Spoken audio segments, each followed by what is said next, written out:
amount of buying chasing a smaller pool of stock, same demand, less supply, means the stock is now free to run higher. And everyone's saying this is a repeat. I mean, I am live, but I've taught this before, right? But we have a lot of new people. I want to be sure you understand.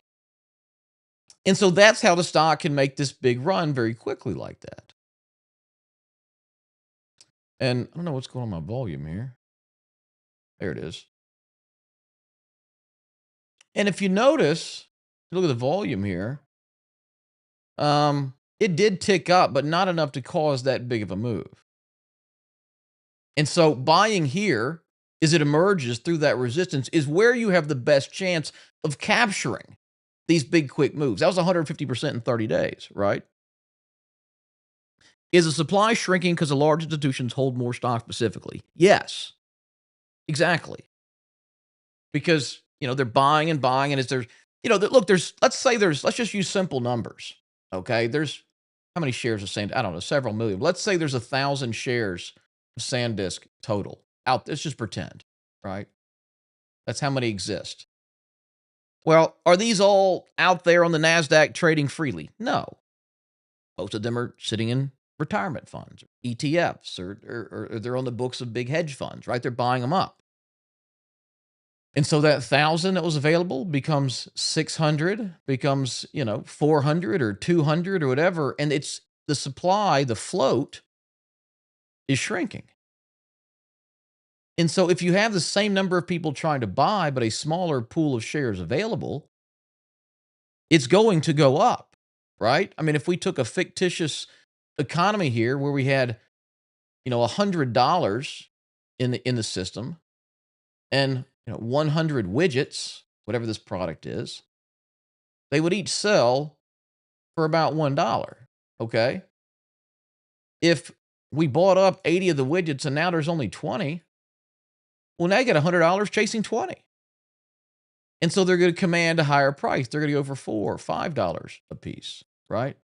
It's just basic supply and demand economics. And so if we can find these periods, these moments where the stock is compressing and shallowing and tightening up here and emerging from that, that's where we can have these big explosive moves. And I put this in log scale to even this out. If you go back and look at the best places to buy SanDisk in the last 18 months, where was it? Well, right over here. You see there how after the IPO, the dip comes in and then it just shallows and contracts. And somebody mentioned a cup with handle, which is more like this. Same idea. And that's where you want to buy it. It then makes a big run, consolidates again, same tight, shallowing pattern. You want to buy when it breaks out. It did it again up here. Now, this was kind of coming out. And then what happened in March? Well, we decided to invade Iran. So it kind of threw everything off. But look how quickly it came back. 2-day handle breaks out again. Then you get a move from 770 to 1440. That's another double. That's a double. That was a triple, quadruple, right? So this is what we're trying to do. So the 3-step process is as follows. 1, we want a bull market. And we have it. 2, we want the leading groups of the market.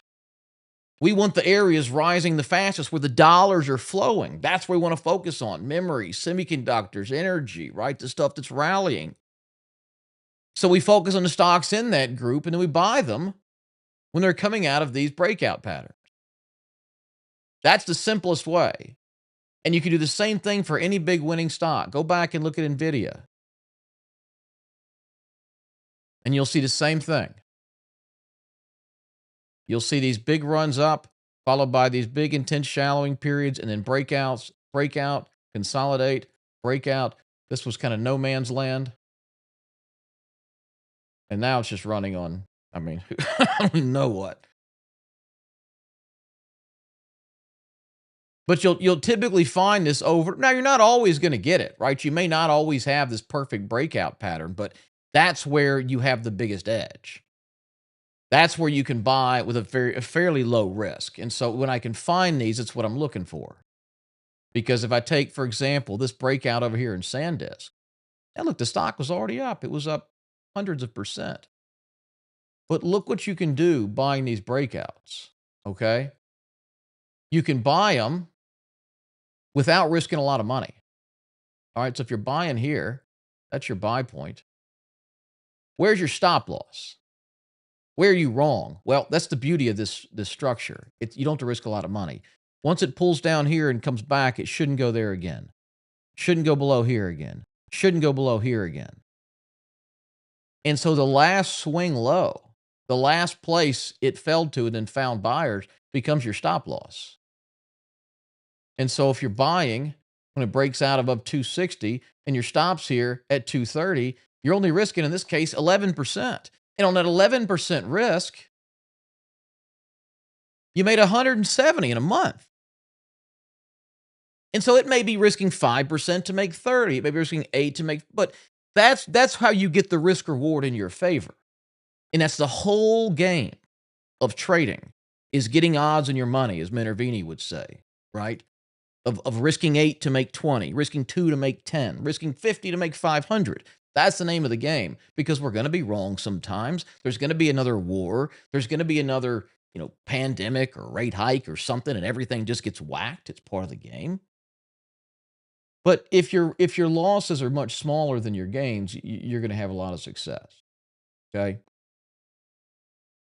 So let's look at some current stocks and where we can find some opportunities in this market. Now, obviously, a lot of strength coming in the semiconductor category. And I've run through some others. Let me find my notes here. Some other good sectors showing a lot of strength. And clean energy is one of them. This is ICLN. And you'll often see these same breakouts from the whole sector. When you get this is like the really honey hole setup. When you get the whole sector coming into, and this one's not perfect, but this is an ETF, right? Kind of tightening up and breaking out.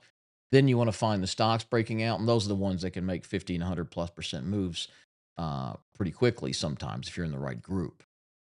So this looked very good. All the stocks attached to the clean energy grid infrastructure. This area doing extremely well. The lithium space, obviously, really, really strong. Rare earths, REMX, firming up, was trying to break out. It's pulled back a little bit in here, so we'll see how this pans out this week. That's showing a lot of strength. And then we got a couple. Thanks, babe.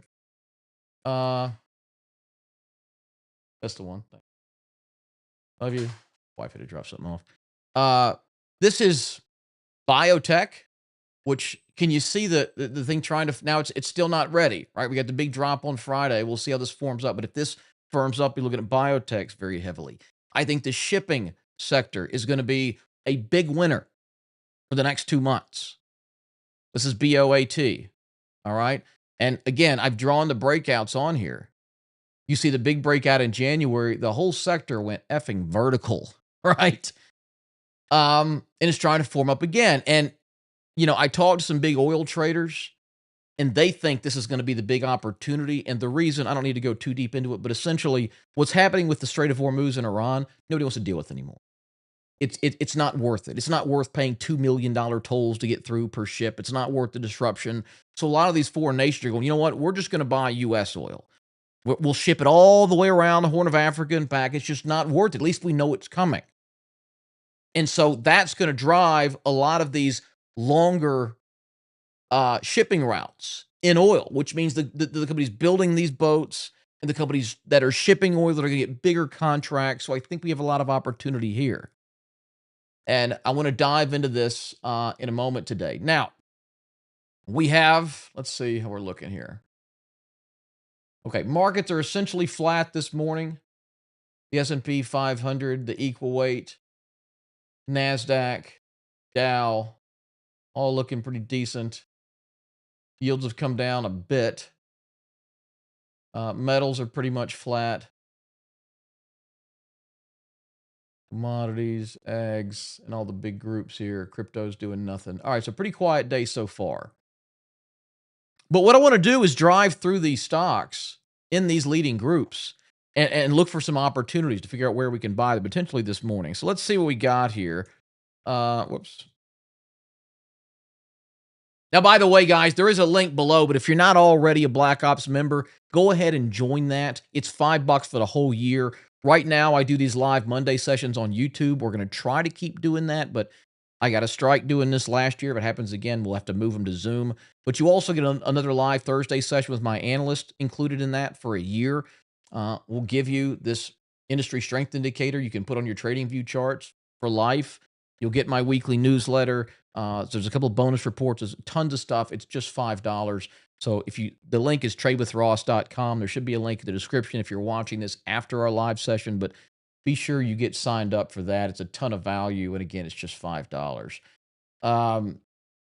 So the boating sector, as I said, silver miners aren't ready yet. Uranium is not ready yet, but you can see I got a bunch of junk on this chart.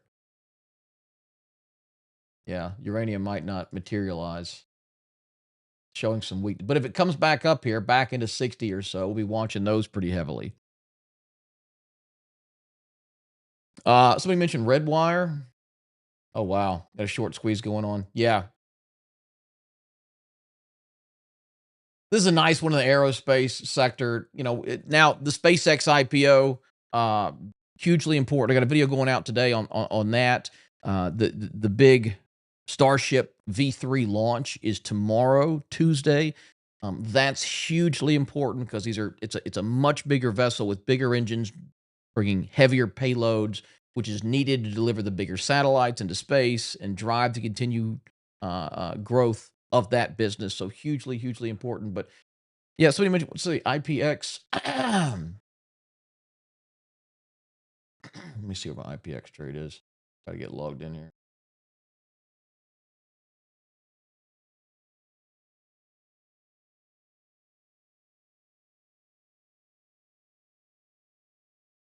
About 1900 on this one. Yeah, this is lost moment. I really thought I had a good move to 48. Bought here at 33. It was up much higher. Hopefully this thing continues to run here, but I'm not gonna let a winning trade turn into a loser. We were up 30% in a week. I really thought we'd get here to 48, but we'll see what happens with IPX. Now, some of the other ones, FTC, for example, did a video on this stock. Filtronic is back up here into 402. So I put this one out.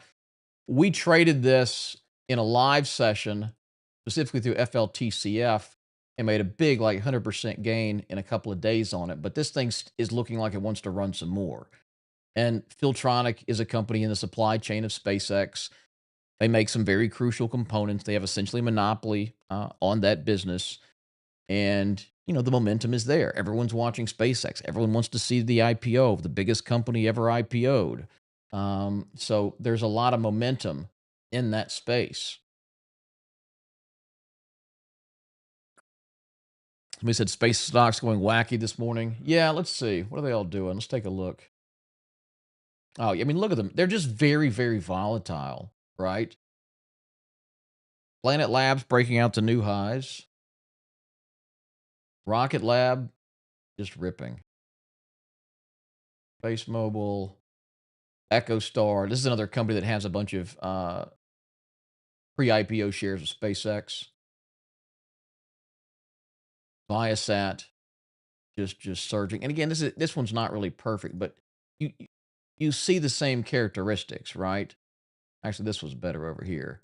And I'm not trying to Monday morning quarterback. I just want to kind of train your brain to look for this stuff.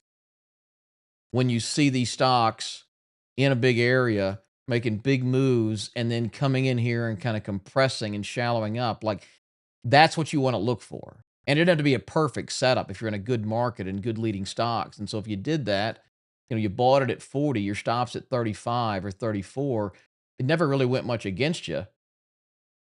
And it's, up 70, 80% so far this year since that entry. Let's see, it's kind of consolidating a little bit. Garmin's lost it. Siri, maybe, if it can We can break through here. If this thing pushes through 27, it's probably buyable. Nope. Firefly. What's going on today? Up 15%.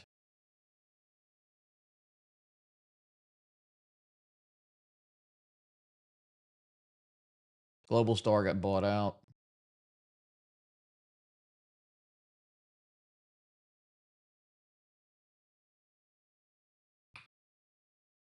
Lunar's making a nice move.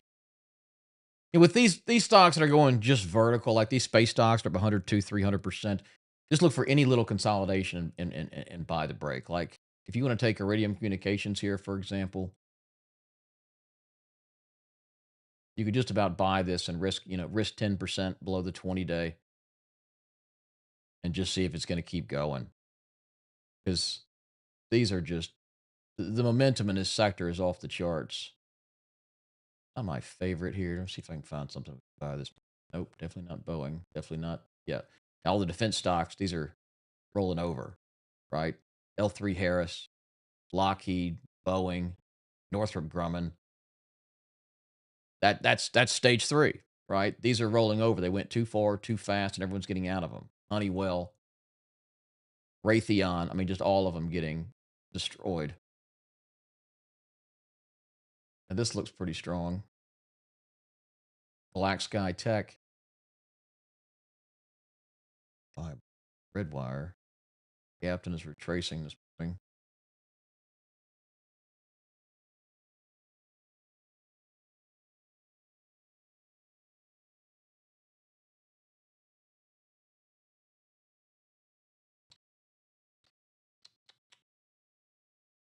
Don't want to chase them. Now, Telesat, this looks a little better. So here we have some compression. The stock is kind of tightening up in here. Nice short little windows. This is one you could probably buy on a break to new highs through 56. Your stop loss would be right in here for about a 10% risk.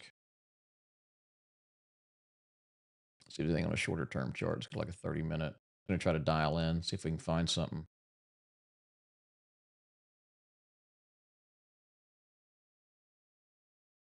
See him.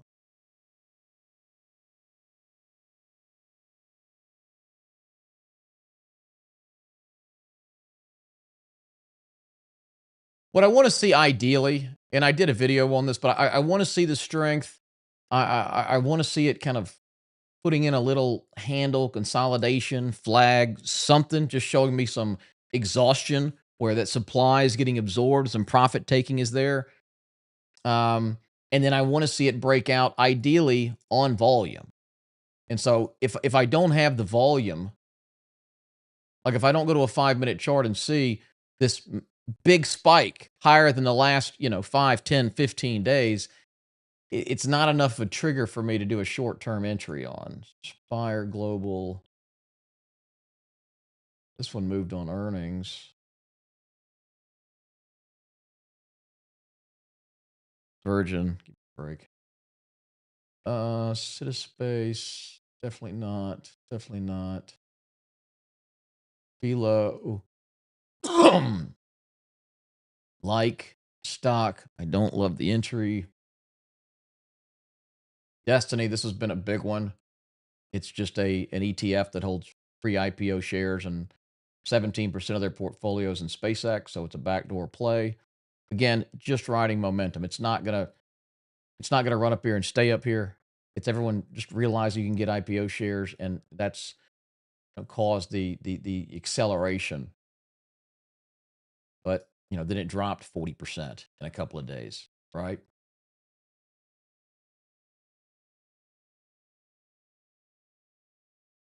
Yeah, I'm not seeing follow through so far this morning. All these stocks, if you look at them, are giving back that first 5 minutes. So Planet Labs C opens, runs all the way from 45 to 46, and is coming all the way back. Probably see this better on a 1-minute chart. Rocket Labs giving up the opening range. EchoStar giving up the opening gap. Viasat, they're all kind of rolling over here. in the first 10 minutes. So, this was Siri, open the morning here, big move, and then it's come back. And if they're just going to break and run, it should just go. You shouldn't see this. It may stall, but it shouldn't come back and violate the low of the day for that first 5-10 minutes.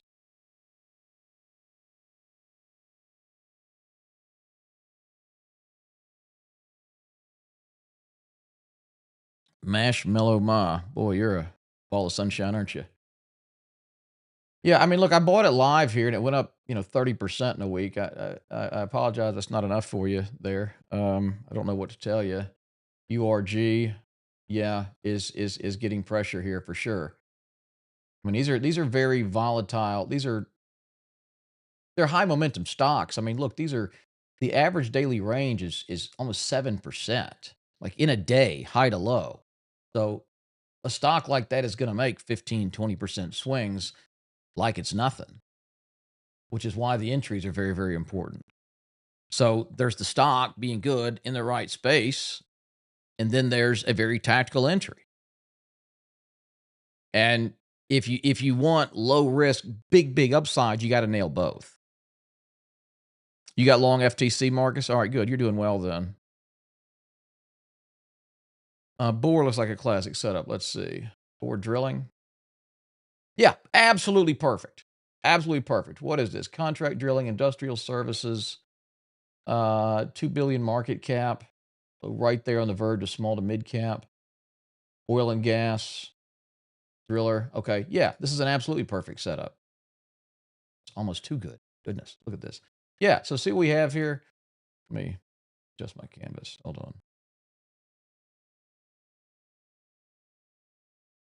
Can you see how that stock has made a big run? It's consolidating, absorbing, tightening up nicely here against the highs. Absolutely perfect what you want to see. Surfing that 50-day moving average. So now it has earnings coming in a couple of days, but if you see a day where it breaks out, closes near the high on high volume, that's your buy trigger on Borr Drilling. And your stop loss is going to be right here, right below that most recent little swing low at about $6 a share. Yeah, very, very good setup in a leading area.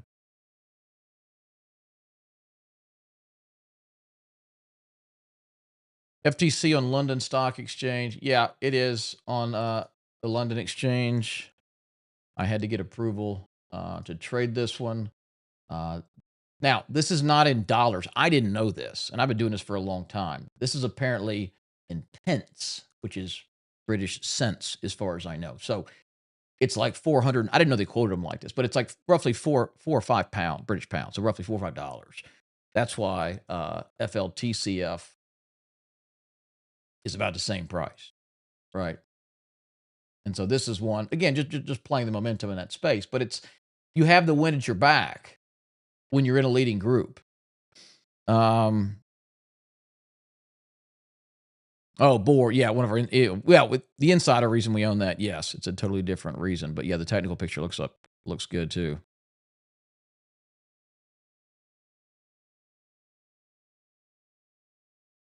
Costco running. What's going on with Costco? Yeah, this is a night you could buy Costco here for sure. Nice clean breakout after a 5-month consolidation. Yeah, perfect buy trigger here on Costco. Now this thing's not going to go up 50% by Thursday. Okay, but yeah, you buy it in here. I would have a stop loss at about 985 to risk 7%. And Costco historically, makes decent runs over a couple of months or weeks.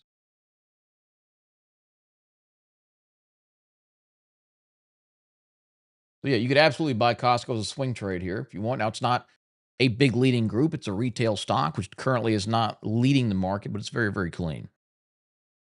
Which one should we pay attention to? FTC is the actual stock, Filtronic. That's the actual stock. And if you look at the trading volume, uh, there's just much more. It trades 3-4 million shares a day. where FLTCF only trades a couple thousand or 100,000 a day, um, because it's an over the counter, stock.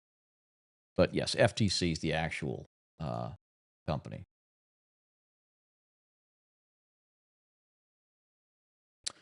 USAR. Yeah, the rare earths are very, very strong right now. It's extremely volatile. Like you've really got to dial in the entries. I mean, look what you see in here. You've got this thing went up, 170% in a month, then fell 50% the next month. Then it's up, 100% in a month. And then this is a wiggle and it's down 22, 23%. So I like these when they set up properly. Ideally, either at the high or the low, I want to see some kind of tightening pattern like this. That's what I'm looking for. The big quick burst out of these names.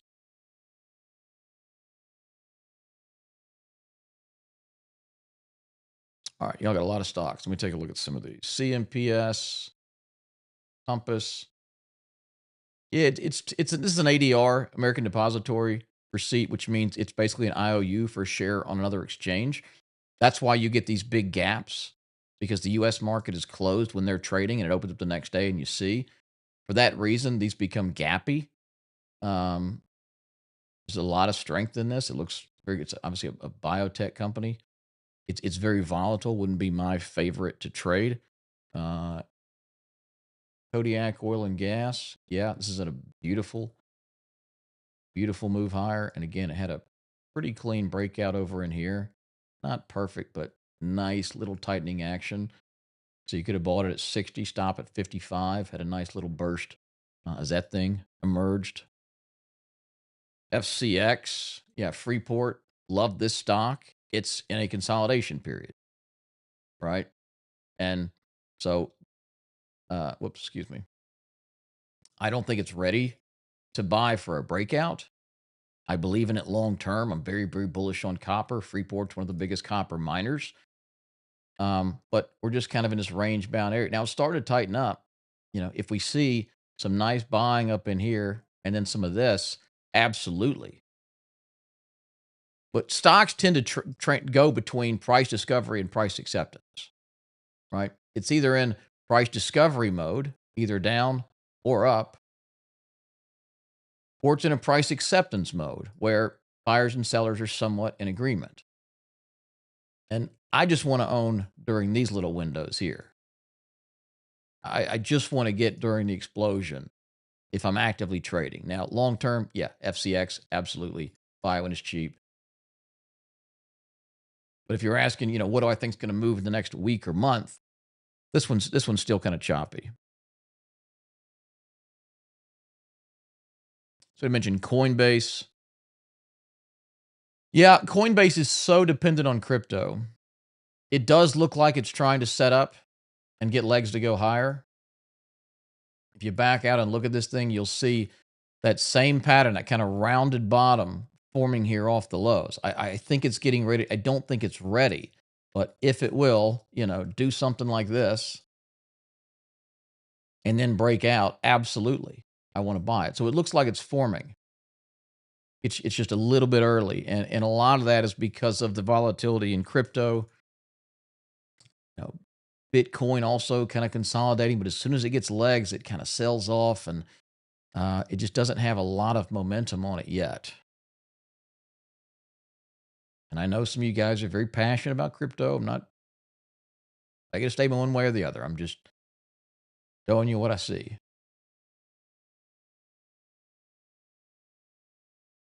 QNTM, is that a quantum biopharma? Okay. Don't know anything about this. Very, very volatile, but it's showing a lot of strength off the lows here. CCJ, Cameco. Again, yeah, you want to look at the uranium sector, and I think it's trying to get ready to go, but it's not ready yet. Until you see strong buying, minimal pullbacks, tightening up here at the top, that's what I want to see. So when I go see Cameco, and I'm just gonna kind of guess what I think's going to happen, if this is going to be a continued leader, it's probably going to see something like this.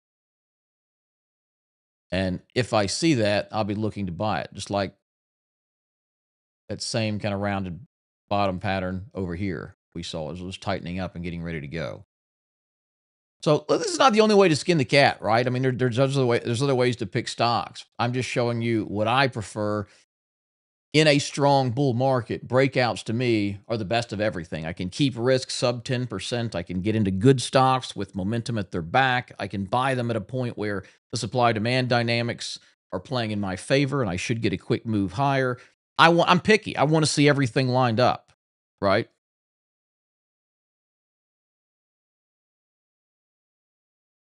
CCJ, the roads were flooded, shutting down production activity and reducing supply routes to sites to wait for a pullback on the news. Well, it looks like you're already getting it. I mean, you're getting a pullback on that news. And by the time you and I hear about it, the big guys have known about it longer.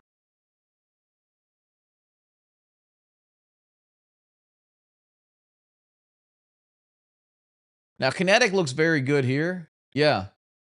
You see, it's not perfect, but we're seeing some consolidation. And this is kind of what I call a shakeout play. I like these a lot, where it looks like it's tightening and about to kind of come in and do this.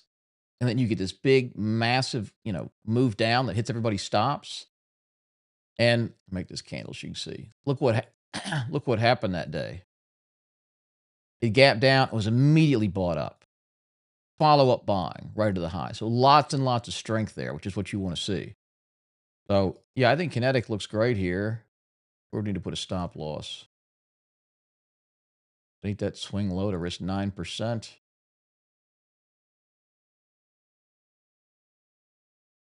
This is one of those stocks I think could get acquired in the M&A cycle coming in the energy space. Yeah, I think this is worth a stab. See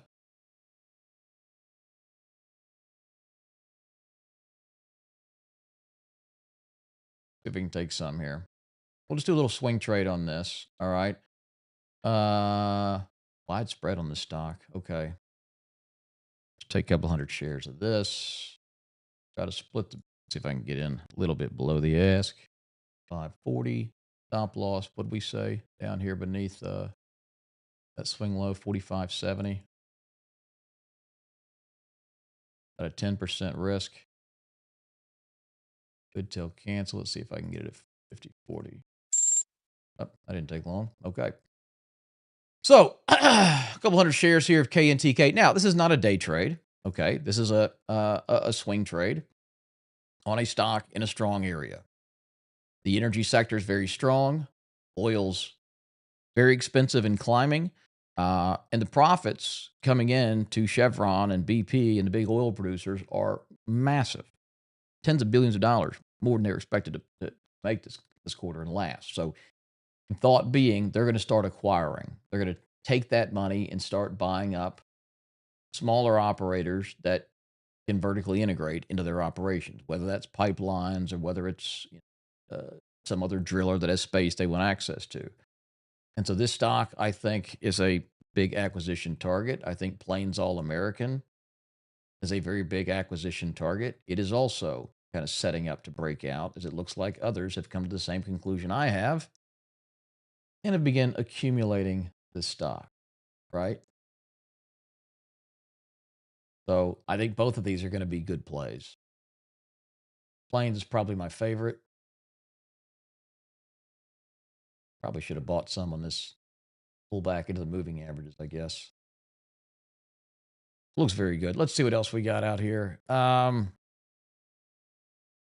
QUBT, yeah, just too whippy for me right now. I love the quantum space. These can make big moves. It's just too whippy right now. I mean, you had a 42% upside in a day, and it's come all the way back in a week. Like that's too whippy for me.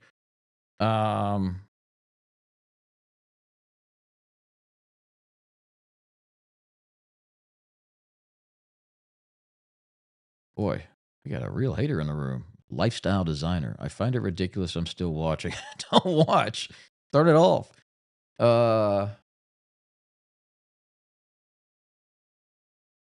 Ion Q.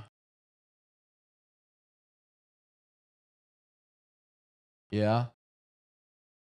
I mean, I don't see a great set. Now you can see the setups over in here. I had marked. See, there's kind of a smaller one in here, a bigger picture. Like this is what I'm after is these big breakouts in here where you just get a quick burst of, in this case, like 70%.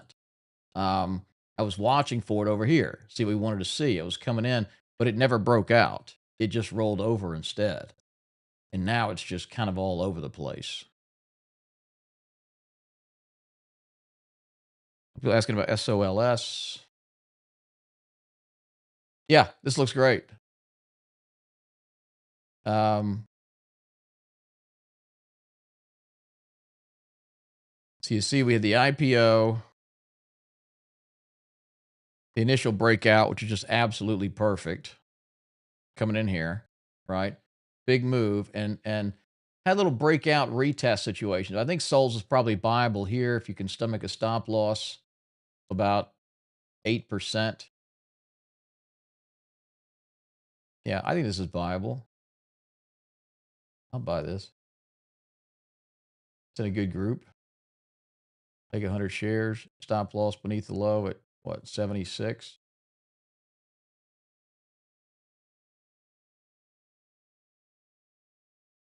Make sure that order is good till canceled, or else your stop disappears tomorrow.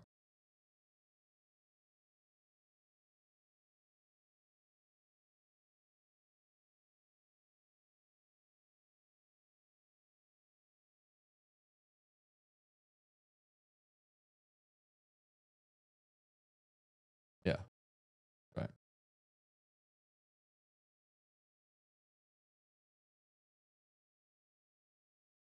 Thanks, then.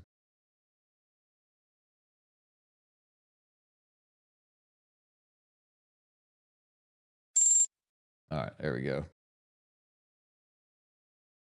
Yeah, I think that looks good. Um, okay, a lot of you asking about Redwire in here. It's,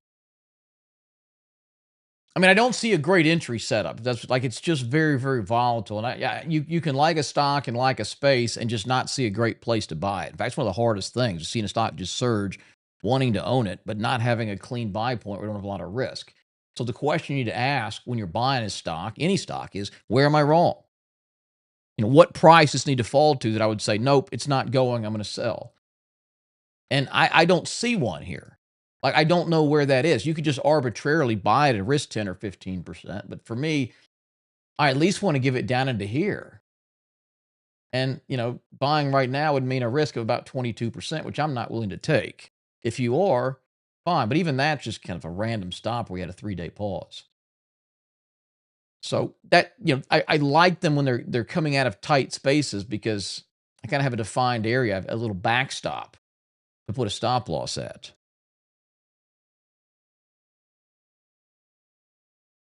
Oh, is ServiceNow going now? Oh, yeah. This is interesting. It's not a great setup, but the people who are way smarter than me, who know AI way better than me, are kind of all ringing the bell that ServiceNow is a huge opportunity. It's going to be a 10 or 100x stock. That's like the CEO of NVIDIA. I said that other couple of other big guys have. I don't understand the space well enough to have um, that strong of an opinion on this. Like, I don't, software stocks are all getting murdered this year because we see what agentic AI can do, and everyone's going, you guys are screwed. I could build that software in an afternoon, vibe coding it, right? And so their moats are shrinking and are selling off. This one got caught in there as well, but apparently this one is actually going to do well because the CEO of NVIDIA, you can look it up, but he said something to the effect of like software AI has to basically render software in real time, and this is going to be one that does that. Again, I haven't dug into this deeper. I probably should do some research because if they're right, I mean, this thing's got a lot of upside. And you can buy it today at 2020 prices. which is a rare opportunity if this is in fact a tangible business that is going to succeed.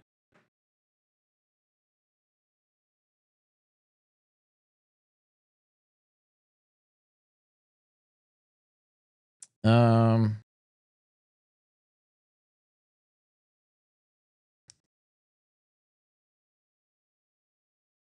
well, lifestyle designer, you've been so kind this whole time. I wouldn't answer your questions. I really don't have any interest in answering any of them. I'm sorry. Uh, Trump bought a lot of stuff. Again, I don't think Trump is placing those trades himself. I think it's likely in a blind trust. I think he's got money managers managing his money for him. Um, I'm not trying to backstop the guy, but I don't think he's out there actively. I mean, he made like what? How many trades was it he made last quarter? Hundreds of. I just don't think he's doing them. Um, Look at IGV. Software got beat up. Yeah, IGV's trying to round out and come up here off the lows. This it does look. I mean, this could be a dead cat bounce in software. This is something you really want to understand on a stock by stock basis because a lot of the software companies are going to get absolutely decimated.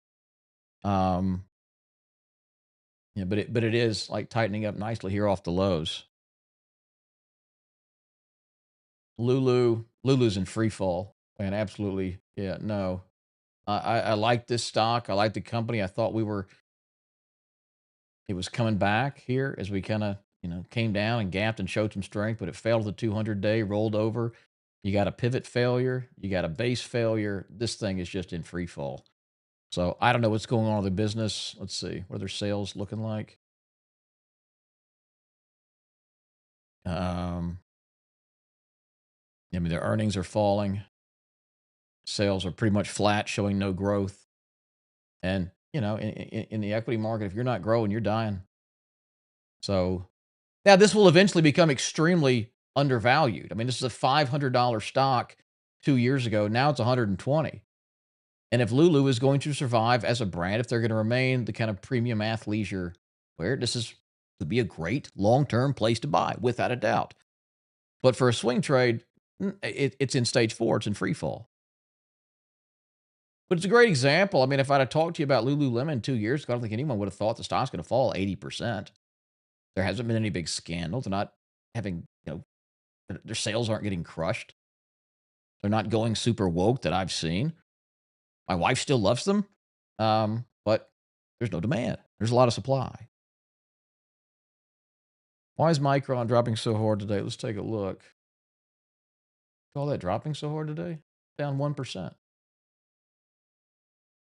do you mean dropping so hard? Like from the open?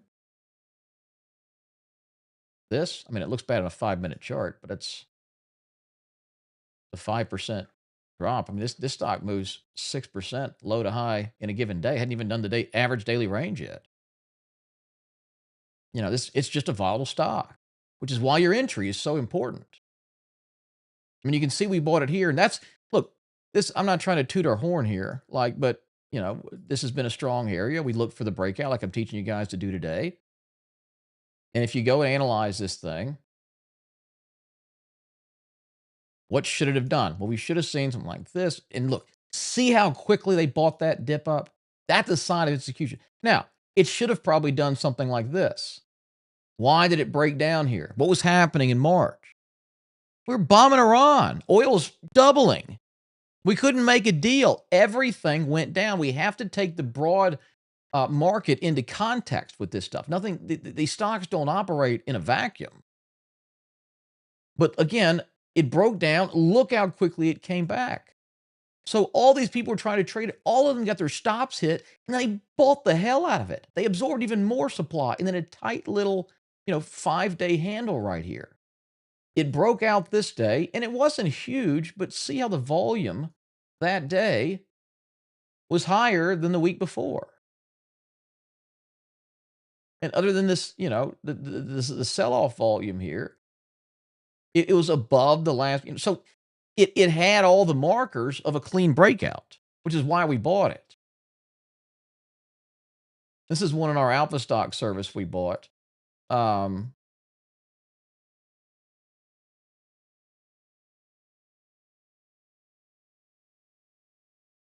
But see how, like, we could buy it there. Our stop loss was right here, this little swing low, and so we only needed to risk about 8%. And that 8% risk, even with the current dip, is up 54%. That's putting the odds in your favor. And I know this, we're looking at all these stocks. Well, oh, I want to buy this. It's going up. It's going down. It's going like, okay, but you only have so much money. And you want that money concentrated in the positions that give you the best odds in your money. And so I prefer to be picky. I want everything.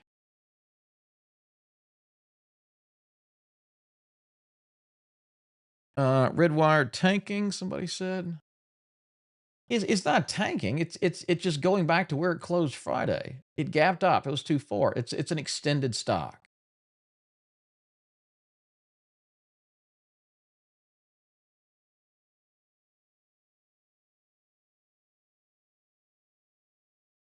Um, LPG Dorian looks great. Marine shipping. Yeah, let's look at some of these shipping stocks. I know we're out of time, but I want to see if we can find some stuff because I really like the shipping ETF. I think we're maybe a week or two away from a breakout, and as this material comes out, as people realize that a lot of these foreign nations are going to be rerouting their oil, they're going to be buying more from the U.S. or Canada or South America, wherever, where it can freely flow out into the ocean, and not the stupid strait where these inbred war fighters are sitting there with RPGs waiting to shoot them or charge a toll, or the U.S. is going to not let them out or in. They're just going, forget it, forget it. We're not going to do this anymore. We're not going to be held hostage. And I think these companies are going to benefit from that. So DHT, yeah, still kind of consolidating, but it looks like it's getting ready. Frontline looks great. These are not going to be perfect like to the penny, okay? So don't go, oh, it should have broke out at 38 when a 38.50. Like, just look at the big picture here. But this is looking really good. LPG is clearly a leader, so good pick. Yeah, it's just ripping. Now, Tidewater failed. I guess it was early here. See the breakout there, how it failed? Where would your stop have been? Right here. Okay, so on a losing trade, this would have been a losing trade. You'd have lost 5%. Darn, I'm homeless now, right? No, it's fine. You're going to lose. You're probably going to lose half the time. Everyone does. Don't think that the Warren Buffetts and the Bill Ackman of the world are right 99% of the time. Nothing be further from the truth. I did a video. There's a guy named Christian Kulamagi, and he turned a couple grand into $100 million. Okay, and he's younger than me. You know what his win rate was on his trades? 25%. Because he's risking a penny to make a dollar. TK. Zim doesn't look great. Yeah, NAT looks really good. See the compression? See how it's holding up here at the highs? This is what a pre-breakout Costamare looks good. Scorpio looks great. Yeah, all these shipping stocks are starting to set. This one looks terrible. This looks really good. So you had a little breakout retest happening, right? And it comes in, tightens up, breakout. I guess we're a little bit early, and we're in a very news-driven market at the time. Okay, so Trump demanded this, or Iran said that, or somebody shot a grenade at a ship. Like it slings these very quickly.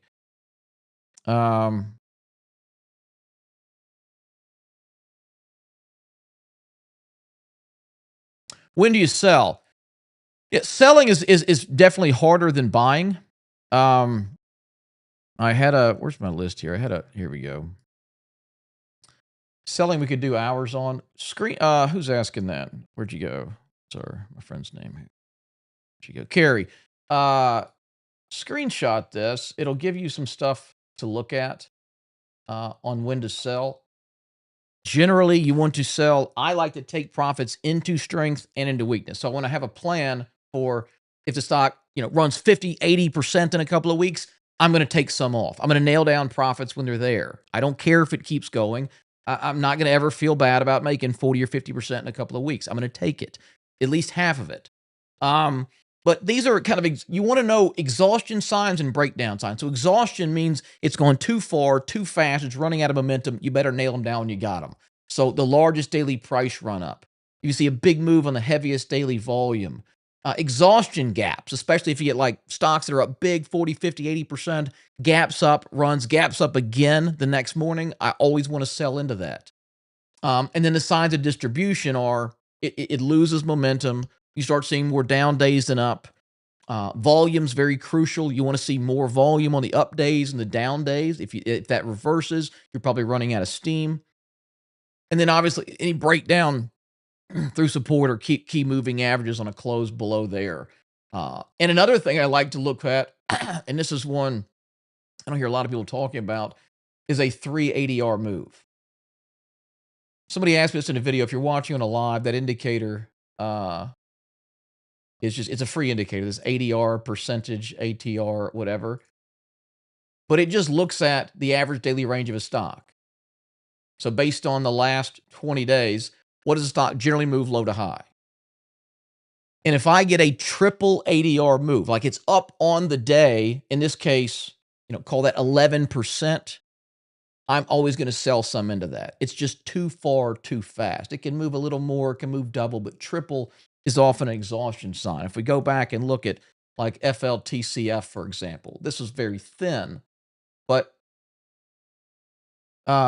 see what we had here was, several things lining up, right? So that's 150% in a week. That's too much. Had the biggest up day on volume right here. This was a 30% day. That's 3 times the ADR. So the next day I'm looking to sell. This thing gapped, it ran. So it gapped up 20%, which is that exhaustion gap. After it then ran, 50% in the first like 10 minutes. We were doing this in a live session 2 weeks ago. That's a multiple, like a 3-4 times ADR, a back-to-back 3 times ADR. So we actively sold this thing. And what we did was, when we were trading this live, let me get this stuff off the chart. All right, let me go to a 1 minute. I'll show you what we were looking at because it was just so big. Like, you can't let this go. It's so big. It went from $3 to $9. Like, you have to just be right on top of this. I'll show you where we sold it. So we had the big gap into the morning of 15%. We know we're looking to get some off. It runs another 30%. And so what we did is, once it broke this first couple of minutes, we actively put our stop loss at the low of the day. Okay? The stock then ran, consolidated once again, broke out higher. As soon as it did this, we raised our stop loss to that swing low. And this would be the same thing on a daily chart, just having to play it on a 1 minute. It tightened up, it broke out. We raised our stop loss to here. And we were out of the stock at $7.76 because we bought it at like $3 or $4 a couple days ago. So the selling is definitely a bit of an art to it. I'm not going to pretend I'm perfect at it, but just from years of looking, I kind of know what to look for or areas I want to be selling. Now, it doesn't mean that the whole run is over. It means it went to $8 from 4 in a week. You should have sold some or all of it like we did, but it could absolutely come in here and set up for another move higher. And it looks like it's trying to. We go to like an hourly chart. And we'll ignore that just crazy move up. And I might have been partly responsible for that. I made a video on it that got like 100-something thousand views. So sorry if I accidentally manipulated here, but we're seeing the same thing, right? Kind of on an hourly basis. So Carrie, does that answer some of your questions? I hope that helps. Thanks, Matt. Appreciate it. Why do I have a king's emoji when I post? I don't know, Paul. We have crowned you king of this live. I don't know. I don't know how a lot of this stuff works with YouTube, but it's cool.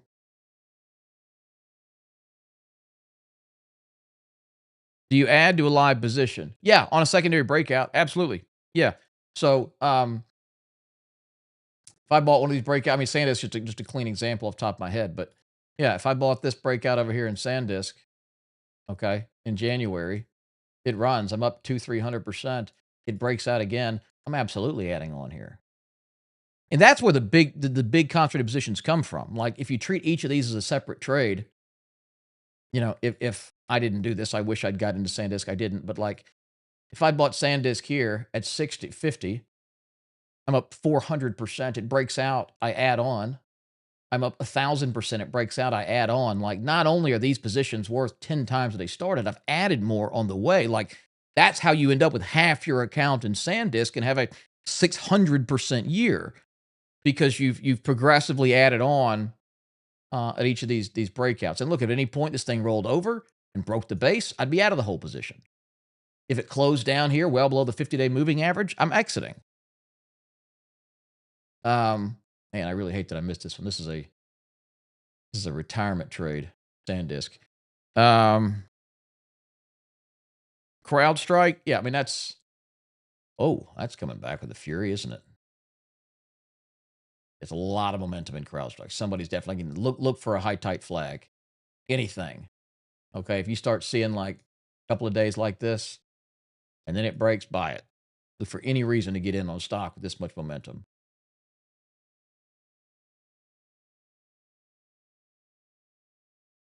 How do I like Borr? Insiders are buying. Yeah, it's got everything, right? Borr has insider buying. We recommended this in the insider effect. It has a technical pattern that's just about perfect. Hell, I'll buy some right now. What do we got here? We're buying here. We can risk about, if you really wanted to trade it off, choke it off tight, you put a stop at 6. I'd like to do it down here at about 570. Let's, oh, good. Take a couple thousand shares of this. It's cheap. Yeah, I'm gonna give this thing some room. It's a really, really clean setup. As you pointed out, it also has insider buying, which is typically a really good supportive signal here.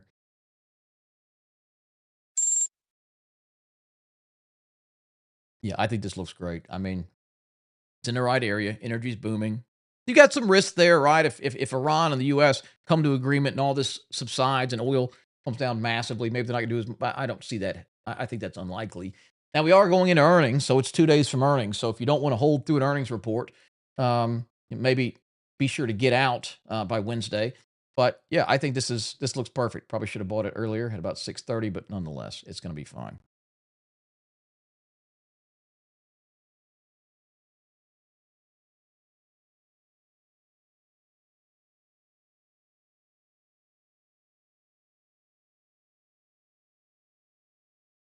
Yeah, looks good. Maybe a stupid question. You watch the market all day? No, I wish I could. I got too much to do. I mean, I can generally get what I have to do done in probably an hour a day of like isolated screen time, because I don't want to watch this stuff all day. But I want to once a week. Like, I've got a deep dive list here where I will go through every industry in the market. That's how I brought up the shipping stocks and the uranium and the biotechs, right? Because I'm just going, okay, let's look at aerospace, defense. That's weakening. Um, Agriculture, weakening. Jets, nope. Banking, nope. Uh, maybe still early.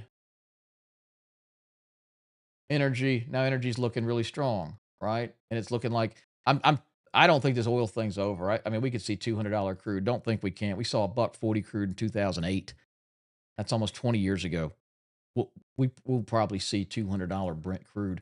But yeah, see how this is kind of coming up and tightening. So yeah, energy looking very, very strong. Again, we just bought Borr, which is a stock in this group.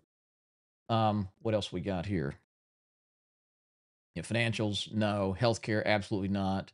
Industrials, yeah, it's firming, getting ready. Don't see much in communication. Oh, tech, well, we know that's sword.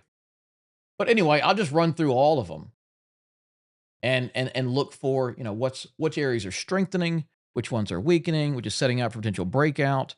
If insiders are going into Borr before an earnings report, isn't that a good indicator? Yes, absolutely. Yeah. And let me see if we can look at it real quick. I'll show you what we're seeing here. Let me log into this. Whoops.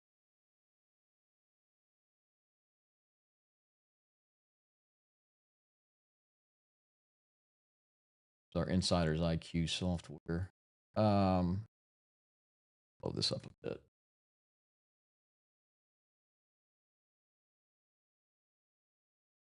So yeah, we've seen a couple of good insider buys here.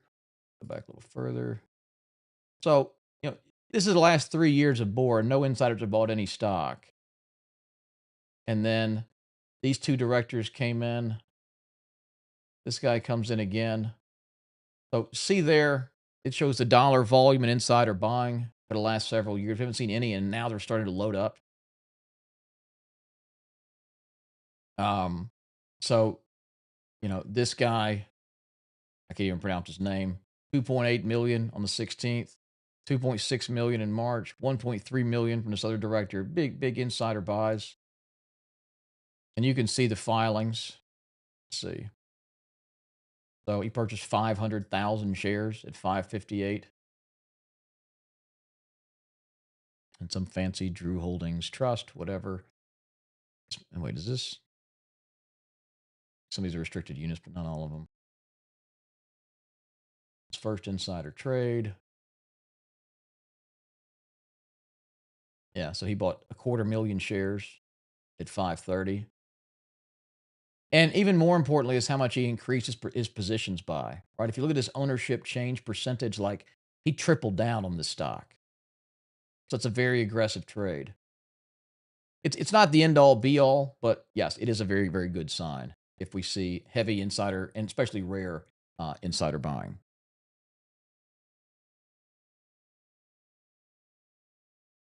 ERO copper. Yeah, I mean, it's in a consolidation phase. I mean, I like the copper space, but copper's kind of churning here. I've got a couple of contracts. I'm trying to add it. God, just barely. Are you kidding me? I had an order to buy another one at 620. It went down to 622. That's annoying. Yeah, I'm just trying to buy the retest here in copper. But yeah, it's just a little bit volatile. So all these, if you look at copper, like just for the last 6 months, it's kind of just chopped between 5.25 and 675. And so the copper miners are going to be kind of a reflection of that. It's been sort of chopping in here as well. I don't think it looks bad. It's just not quite ready.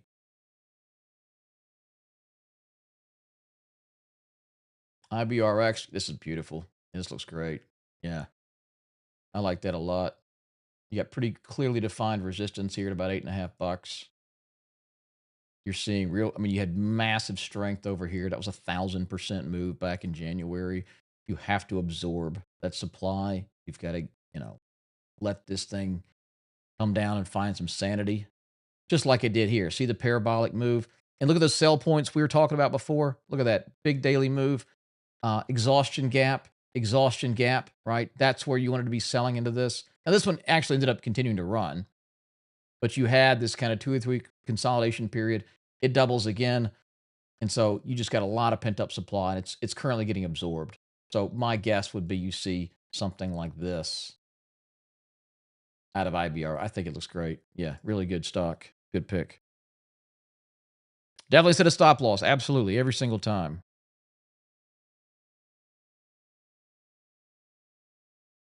Did you set a stop loss on? Oh, I didn't set a stop loss on this. Yeah, I did. 570. This is a bit above I like to risk about 10%. This is a bit higher. From the proper buy point, it would have been about 9%. I should have got it right here at 630-ish, but I'm not going to cry over having to go to 11. Can I get you game tickets for an Alabama home game? You're talking to an Auburn University graduate, so no, I cannot get you tickets to a Bama game. I probably could, actually. My neighbor used to play football for him, so you probably could if you really want them. Hudson Insight. Yeah, Hudson, we've seen some insider buying. TE. Yeah, oh, that's a lot of volume. Must be news driven. Big gap.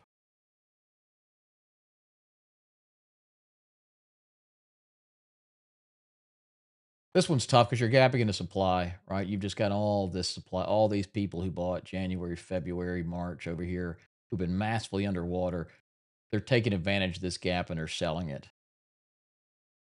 So I want to see a gap that just runs. So far, this one isn't feeling isn't working. Is Palantir overbought? I don't.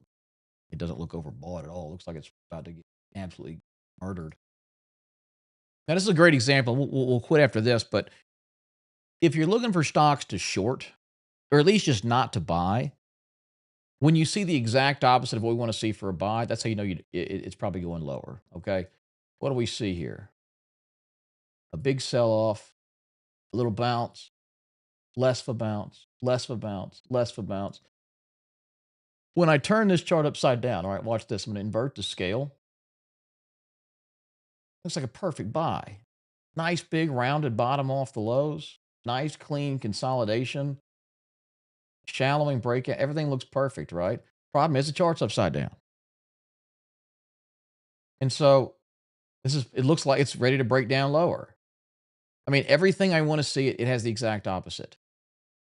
I want to see the stock above the 50-day, above the 200-day, all trending upward. I have the stock below the 50, below the 200, all rolling over or trending down. I want to see it forming resistance at the tops. It's forming support at the lows. I want to see shallower and shallower drop. I mean, it's everything. It's the exact opposite. This is Waluigi. This is Wario. Okay, this is the stock is going lower. I can totally understand why Burry is short this thing and why I bought puts. It looks like it's probably going to break down, and my guess is it's going to fall to about $80 a share, 80 to 90, right in here, 80 to 100, this kind of range. Probably what's going to happen.